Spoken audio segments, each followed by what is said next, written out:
Hello guys, welcome to my DNL drama explanation. तो guys मैं ray of light ड्रामे का 11th पार्ट लेकर आ चुकी हूँ। तो गाइज इस एपिसोड के स्टार्टिंग में दिखाते हैं कि शिया फेंग का दोस्त उसे बोलता है कि तुम्हें इंग्लिश लैंग्वेज पर काम करना चाहिए ताकि तुम अच्छी इनकम कर सको और फॉरेन कंपनी में काम भी कर सको। तो शिया फेंग भी इस बारे में सोचने लगती है। और फिर उसके बाद नेक्स्ट सीन में वूकाई को दिखाते हैं तो उसने अपने कॉलेज जाने के लिए आर्ट्स कॉलेज को सिलेक्ट किया हुआ होता है। देन तभी उसकी मोम वहाँ पर आती है और उससे पूछती है कि तुम क्या कर रहे हो। तो वूकाई उन्हें बताता है कि टीचर्स ने हमें कॉलेज को सिलेक्ट करने के लिए बोला है कि तुम आगे चल के किस कॉलेज में एडमिशन ले सकते हो। तो उसकी मोम पूछती है कि तुमने किस कॉलेज के बारे में सोचा है और उसके हाथ में से बुक लेकर वो खुद भी कॉलेज को ढूंढने लगती है। तो वो देखती हैं कि वूकाई ने पहले से ही आर्ट्स कॉलेज को चूज़ कर रखा है। तो वो उसे चिल्लाने लगती है कि तुम फिर से इसी कॉलेज में जाना चाहते हो। तो उसकी मोम उसे डांटने लगती है कि तुम आर्ट्स के पीछे ही क्यों पड़े हो, तुम्हें नहीं पता है कि तुम्हारे डैड की वजह से हमने पहले भी कितना सफ़र किया है। और वो उसे फाइनेंस कॉलेज में एडमिशन लेने के लिए बोलती हैं ताकि वो अच्छे से जॉब कर सके। और ऐसा बोलकर वो वहाँ से चली जाती है। और वूकाई भी अपनी मोम को ऐसे नाराज़ देखकर खुद भी सैड हो जाता है। और फिर उसके बाद नेक्स्ट सीन में दिखाते हैं कि युआन अपने रूम में होता है। देन तभी उसके डैड वहाँ पर आते हैं। तो युआन उसके डैड से पूछता है कि डैड मुझे किस कॉलेज में एडमिशन लेना चाहिए क्योंकि हमारी टीचर ने इस बारे में हमसे पूछा है। तो युआन के डैड उसे बोलते हैं कि तुम किसी भी कॉलेज में एडमिशन लेते हो तो हम दोनों ही तुम्हें सपोर्ट करेंगे। तो युआन उसकी मोम से पूछने के लिए बोलता है उसके डैड से। तो उसके डैड बोलते हैं कि चाहे कुछ भी हो वो भी तुम्हें सपोर्ट करेंगी। और उसे मोबाइल से खेलने का मना कर वो वहाँ से चले जाते हैं। और फिर उसके बाद नेक्स्ट सीन में जेन को दिखाते हैं तो वो भी किस यूनिवर्सिटी में जाना चाहिए यही सब सोच रही होती है। देन तभी जेन को होनान की बात याद आती है। तो होनान ने उससे कहा होता है कि तुम बस बेस्ट यूनिवर्सिटी में ही अप्लाई करना क्योंकि मुझे यकीन है कि तुम्हें वहाँ पर एडमिशन ज़रूर मिल जाएगा। और फिर उसके बाद नेक्स्ट सीन में दिखाते हैं कि होनान अकेले ही क्लास के लिए जा रहे होते हैं। देन तभी वेंग फेंग भी उनके पीछे से आता है और उनसे बोलता है कि मैं पूरी रात नहीं सोया था। तो होनान उससे पूछते हैं कि क्यों, तुम्हें आखिर हुआ क्या है। तो वेंग फेंग उन्हें बताता है कि आपने ही तो मुझसे कहा था कि मुझे फॉलो करना, तो मैंने वही किया और मैंने रात भर पढ़ाई की थी। और यहाँ भी पूछता है होनान से कि एस्पिरेशन फॉर्म क्यों भरना है। तो होनान बोलते हैं कि तुम्हें वो भरना ही पड़ेगा तभी तो तुम्हें पता चलेगा कि तुम्हारा लाइफ में गोल क्या है। तो वेंग फेंग बोलता है कि मुझे अपने डैड से आगे निकलना है। तो होनान बोलते हैं कि यह तो बहुत ही मुश्किल है। और होनान वेंग फेंग से ये भी बोलते हैं कि अगर तुम्हें तुम्हारे डैड से आगे निकलना है तो तुम्हें वही चीज़ में आगे बढ़ना चाहिए जो चीज़ तुम्हें पसंद है। तो वेंग फेंग होनान को बताता है कि मुझे खाना खाना पसंद है और बास्केटबॉल खेलना भी पसंद है और गेमिंग खेलना पसंद है और ये सब किसी भी काम के नहीं है। तो होनान बोलते हैं कि तुम ऐसा नहीं कह सकते हो, हर चीज़ का एक अपना ही मतलब है। तो होनान उसे कंप्यूटर प्रोग्रामिंग सीखने के लिए बोलते हैं क्योंकि उसमें मैथमेटिक्स भी उसकी हेल्प करता है। तो वेंग फेंग सेठ होकर ये बोलते हुए जाता है कि मेरे पास बस यही एक रास्ता है और वहाँ से चला जाता है। तो होनान भी उसके पीछे पीछे जाते हैं। और फिर उसके बाद नेक्स्ट सीन में दिखाते हैं कि जिस भी स्टूडेंट को जिस यूनिवर्सिटी में जाना होता है तो वो उस यूनिवर्सिटी का नाम एक पत्ती पर लिखकर बोर्ड पर चिपकाते हैं। तो युआन ने अभी तक ये डिसाइड नहीं किया होता है कि उसे किस यूनिवर्सिटी में एडमिशन लेना है। तो होनान उससे आकर पूछते हैं और उससे बोलते हैं कि अगर तुम्हें नहीं पता है तो तुम खाली नोट भी वहाँ पर चिपका सकते हो। और होनान यही बात सभी स्टूडेंट से बोलते हैं कि तुम सब भी खाली नोट ब्लैक बोर्ड पर चिपका सकते हो। तो वहीं जेन भी अपनी मेडिकल यूनिवर्सिटी का नाम लिखकर वहाँ पर चिपका देती है। तो सभी स्टूडेंट उसकी यूनिवर्सिटी का नाम पढ़कर बोलते हैं कि तुम बहुत ही ब्रेव हो। और फिर उसके बाद नेक्स्ट सीन में दिखाते हैं कि होनान सभी स्टूडेंट को कोचिंग क्लासेस पढ़ा रहे होते हैं। देन तभी होनान की मोम भी वहाँ पर आती है और होनान की आंखों पर हाथ रख देती है। पर होनान बता नहीं पाते हैं कि आखिर उनकी आंखों पर हाथ किसने रखा है। और सब स्टूडेंट होनान पर हंसने लगते हैं क्योंकि वो उनकी मोम को पहचान ही नहीं पाते हैं। देन तभी होनान जैसे ही उनकी मोम को पहचानते हैं तो वो चौंक जाते हैं और उनसे पूछते हैं कि आप यहाँ पर क्या कर रही हो। तो होनान की मोम बोलती हैं कि मैंने तुम्हें मैसेज किया था और किस समय तुम्हारी क्लास ख़त्म होगी, मुझे भूख लगी है। तो होनान बोलते हैं कि मैं टीचिंग करते समय अपना फ़ोन चेक नहीं करता हूँ, पर आप पहले खाना खाने जाइए, मैं थोड़ी देर में ही वहाँ पर पहुँचता हूँ। तो होनान की मोम वहाँ से जाती नहीं है और सभी स्टूडेंट से बोलती हैं कि मैं होनान की मोम हूँ और तुम सब बच्चे मुझे दादी कहकर बुला सकते हो। और उन सभी से पूछती हैं कि तुम सभी की एग्ज़ाम है क्या, तुम इसलिए नर्वस हो। तो सभी स्टूडेंट उन्हें हाँ भी बोलते हैं। तो होनान की मोम स्टूडेंट से ये भी बोलती हैं कि इसके लिए तुम्हें ज़्यादा परेशान होने की ज़रूरत नहीं है क्योंकि होनान ने भी अपनी यूनिवर्सिटी में इजीली एडमिशन ले लिया था और तुम सब भी अच्छे से इसे पार कर लोगे और होनान के पढ़ाने की वजह से तुम बहुत दूर तक जाओगे। तो होनान अपनी मॉम की ऐसी बातें सुनकर अजीब अजीब फेस बनाने लगते हैं, तो सभी स्टूडेंट भी उनको देखकर हंसते हैं। देन उसके बाद होनान की मॉम होनान के साथ सभी स्टूडेंट की फ़ोटोज़ भी लेती हैं और फिर वो वहाँ से चली जाती हैं। और होनान अपनी मॉम के जाने के बाद सभी स्टूडेंट से बोलते हैं कि जो कुछ भी आज हुआ है इन सब के बारे में तुम सब भूल जाना। और फिर उसके बाद नेक्स्ट सीन में दिखाते हैं कि होनान अपनी मॉम के साथ बैठकर अपने डैड का बर्थडे सेलिब्रेट कर रहे होते हैं। और होनान के डैड अब ज़िंदा नहीं होते हैं, तो होनान की मॉम उनकी फ़ोटोज़ देखकर होनान के बारे में बात करती हैं कि अब आपका बेटा बहुत ही समझदार हो गया है और रिस्पॉन्सिबल भी हो गया है। और होनान की मॉम होनान से ये भी बोलती हैं कि तुम्हारे डैड ने बस पूरी लाइफ में ये घड़ी ही खरीदी है जो कि अब तुमने पहन रखी है, और उन्होंने अपनी पूरी लाइफ टीचिंग करने में ही निकाल दी। ऐसा बोलकर वो रोने लगती हैं। तो होनान उनकी मॉम को बोलते हैं कि मॉम आप फ़िक्र मत कीजिए, अब मैं कोई और मुसीबत में नहीं पड़ूँगा, क्योंकि मैं डैड के मरने से पहले के लास्ट वर्ड जानता हूँ कि उन्होंने मुझसे क्या कहा था। उन्होंने घड़ी देते हुए मुझसे कहा था कि ज़िंदगी बहुत ही छोटी है और टाइम भी लिमिटेड है और इसे तुम्हें वेस्ट नहीं करना चाहिए। और होनान की मॉम भी होनान की बातें सुनकर खुश होती हैं और उन्हें शाबाशी देती हैं और फिर दोनों साथ में मिलकर ड्रिंक करते हैं। और फिर इसके बाद नेक्स्ट सीन में दिखाते हैं कि मिसली सीसीटीवी कैमरास को चेक कर रही होती हैं, तो उन्हें पता चलता है कि होनान रात को ट्यूशन क्लासेस पढ़ा रहे हैं और सभी स्टूडेंट गेट के ऊपर से भी कूद के गए थे, जिसकी वजह से स्कूल का रेगुलेशन और रूल्स ख़राब होते हैं। तो मिसली होनान से ट्यूशन क्लासेस बंद करने के लिए कहती हैं और फिर होनान भी क्लास में आकर सभी स्टूडेंट को ये बताते हैं कि अब से मैं आपको ट्यूशन क्लासेस नहीं पढ़ाऊँगा क्योंकि ये रूल्स के ख़िलाफ़ है, और उन्हें मोटिवेट करते हैं और उन्हें अपने आप ही पढ़ाई करने के लिए बोलते हैं। और होनान की ये बात सुनकर स्टूडेंट भी थोड़े से नाराज़ हो जाते हैं। और फिर उसके बाद दिखाते हैं कि सभी स्टूडेंट अपनी अपनी पढ़ाई में बिज़ी हो जाते हैं और वहीं युवान और ज़ेन दोनों ही साथ में घर जाने का प्लान बना रहे होते हैं, पर तभी युवान के डैड भी युवान को लेने के लिए वहाँ पर आ जाते हैं। तो युवान अपने डैड को जाने के लिए मना नहीं कर पाता है, तो ज़ेन ही युवान की तरफ से बोल देती है कि युवान को मेरे साथ जाने दीजिए और आप फिक्र मत कीजिए, ये फिर से नहीं भागेगा। तो युवान भी ये बोलकर वहाँ से चला जाता है कि हाँ डैड, मैं फिर से नहीं भागूंगा।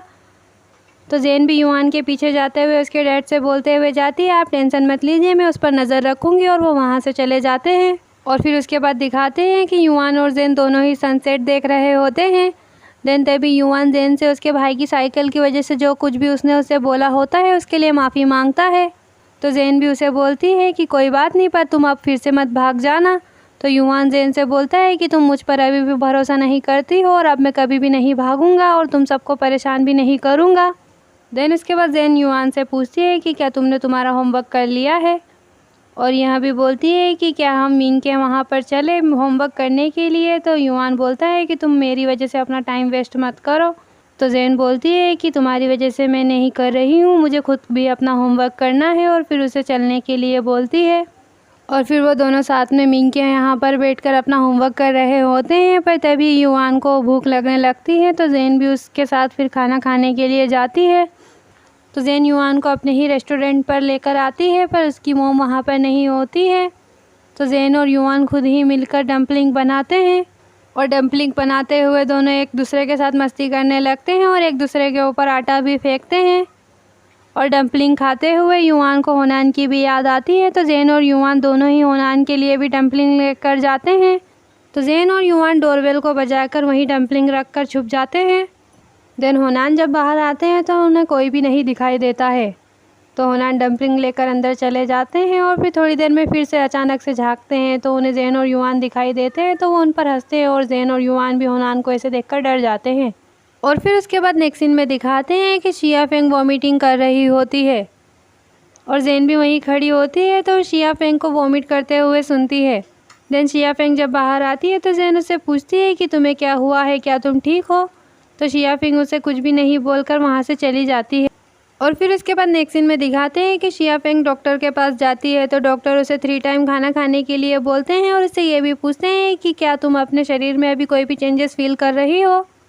तो शिया फेंग उन्हें बताती है कि मैं अभी खुद को बहुत ही पतला महसूस कर रही हूँ, और ये भी बोलती है कि मैं अभी ठीक से खाना भी नहीं खा रही हूँ।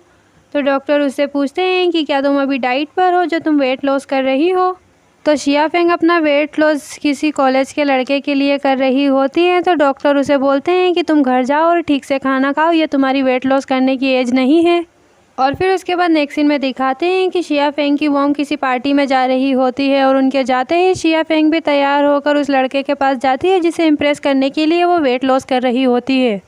तो वो जैसे ही वहाँ पर पहुँचती है तो वो लड़का अपने दोस्तों के साथ ही बैठा हुआ होता है।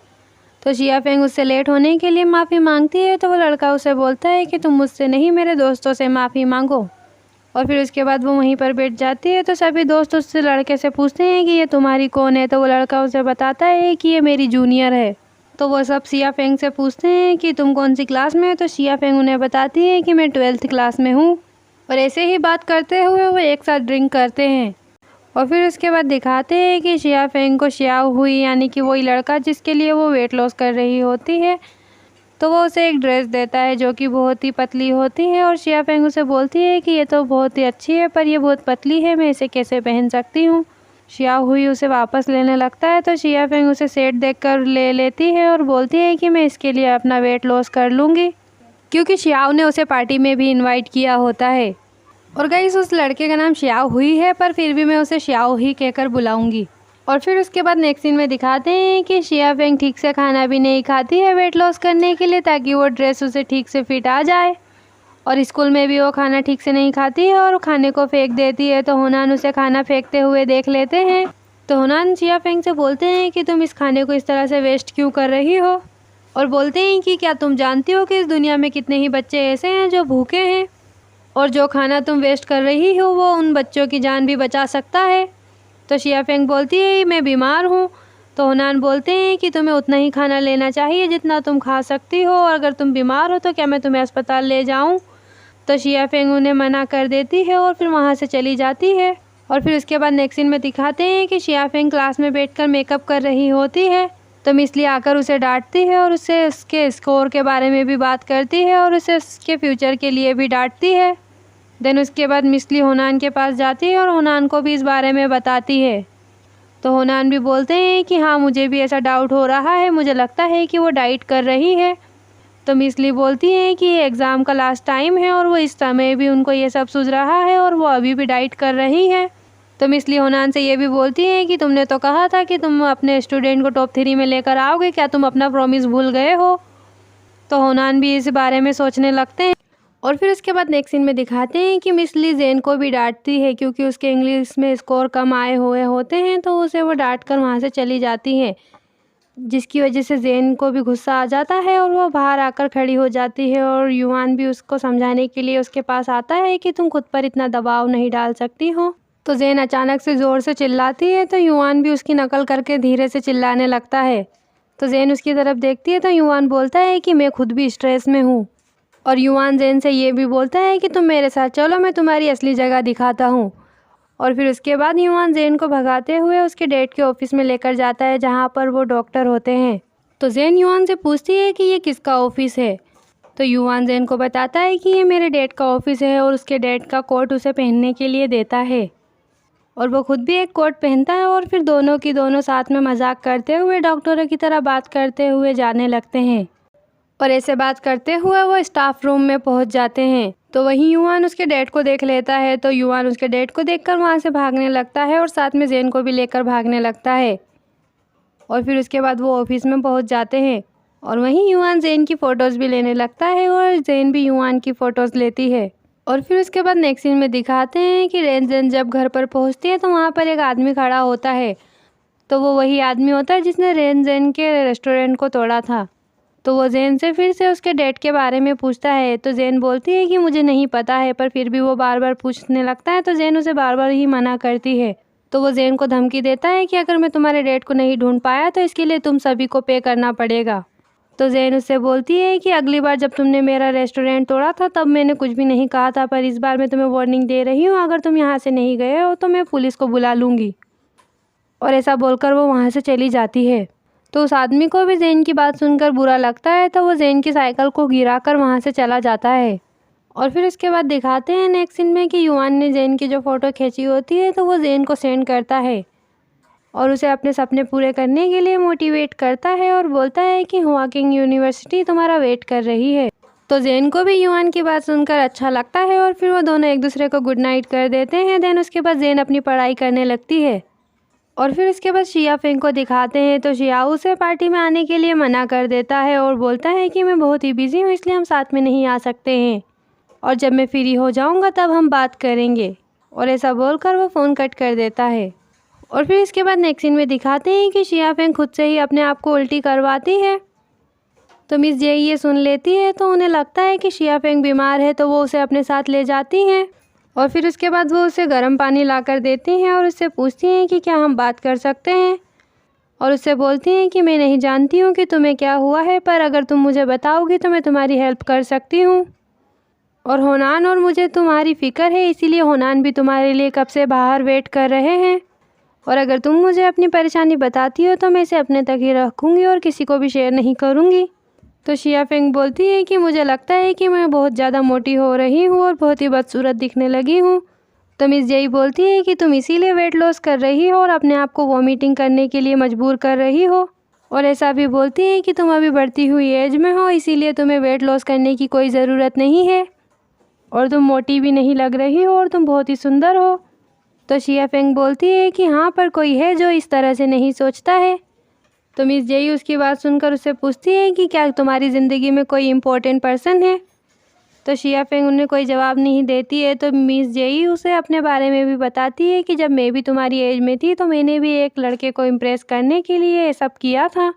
तो मिस जेई की बात सुनने के बाद ही शिया फेंग उसे अपने बारे में बताती है और फिर शियाओ के बारे में भी बताती है कि जब मैं 10th क्लास में थी तब वो 12th क्लास में ही था और जब से हम एक दूसरे को जानते हैं और उसने मुझे एक ड्रेस दी है जो कि मुझे फिट नहीं आ पा रही है और इसीलिए मैं वेट लॉस कर रही हूँ, क्योंकि मैं उस ड्रेस को पहनकर उसके साथ उसकी पार्टी में जाना चाहती हूँ, पर उसने अब मुझे पार्टी में आने से मना कर दिया है। तो मिस जेई उसे बोलती हैं कि कोई बात नहीं, इस एज में क्रश होना बहुत ही आम बात है और उसे बोलती हैं कि तुम फैटी नहीं हो और ब्यूटीफुल हो और मेरा विश्वास करो।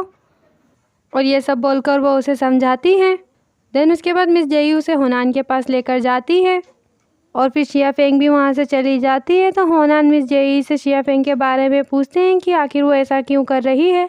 तो मिस जेई होनान को भी ये सारी बातें बताती हैं कि वो एक लड़के को इम्प्रेस करने के लिए ये सब कर रही है। तो होनान भी ये सब सुनकर सोच में पड़ जाते हैं और कुछ भी नहीं बोलते हैं।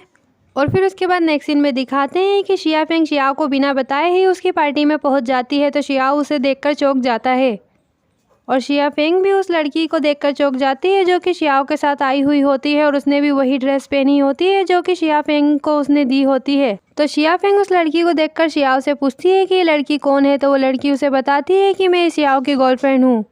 तो शियाओ शिया फेंग को कुछ बोलने नहीं देता है और उसे उसके साथ ले जाने लगता है और शिया फेंग भी उससे बोलती है कि तुमने इस बारे में मुझे कभी नहीं बताया था। तो शियाओ शिया फेंग को अपने साथ चुप करा कर ले जाता है। तो उसकी गर्लफ्रेंड भी उनके पीछे पीछे आती है और फिर उसके बाद दिखाते हैं कि होनान किसी से बात करते हुए जा रहे होते हैं और उनसे बोलते हैं कि मुझे पता चला है कि शिया फेंग उस पार्टी में चली गई है और मुझे उस रेस्टोरेंट का एड्रेस भी पता चल गया है, तो मैं रेड हेयर के साथ वहीं पर पहुंच रहा हूं। एंड गाइस, ये एपिसोड यहीं पर ख़त्म होता है एंड आई होप कि आपको यहाँ वीडियो अच्छा लगा हो। तो इसके नेक्स्ट पार्ट के लिए वीडियो को लाइक और चैनल को सब्सक्राइब जरूर करें ताकि आप मेरे आने वाले वीडियो सबसे पहले और आसानी से देख सकें।